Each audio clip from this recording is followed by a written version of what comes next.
what seems to be a contradiction, that's like my hypothesis. Uh, it is not, it's not, I'm not trying to be bold, but in a sense, on a theoretical level, I'm really interested in the sociology of human rights. The way the language of human rights is being used in international aid policy also. What does human rights means? This whole confusion between corporate social responsibility, which is like the main discourse regarding Canadian officials and the link with the mining sector and things to do to improve the human rights situation, but the human rights international law, human rights treaty. There's some sort of confusion between those two objectives, but they are both of them promoted by the Canadian government. But I think where there's some sort of a link, which helps sometimes some of those policies that will examples with Lawyers Without Borders that I'll get into it, is the shared assumption that there is the need to strengthen, promote the rule of law, especially in post-conflict countries, fragile state, and countries like Colombia or Guatemala, for example, were identified as countries that needed to be securitized, stabilized for all sorts of reasons.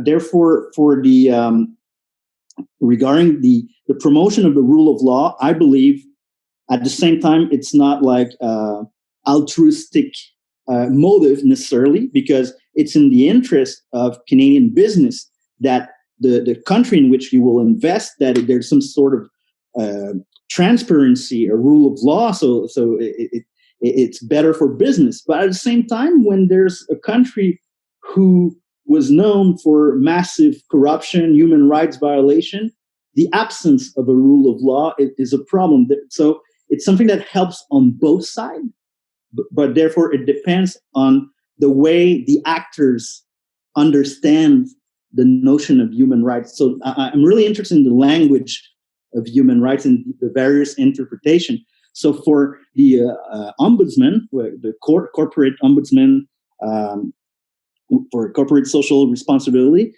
it is something that took more than a decade to put it. In the mid 2000s, civil society groups in Canada were already proposing the creation of an ombudsman, but the weight of the extractive lobby, they were opposed. There was also a bill C-300 that didn't pass. It's a long work before, and the current government of Trudeau, they announced 2 years ago the creation of this ombudsman.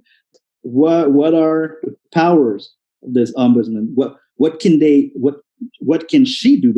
What are her real powers? What can she do to condemn or stop a company which is widely documented that they have a negative impact on either the environmental or the human or both aspect of their operation?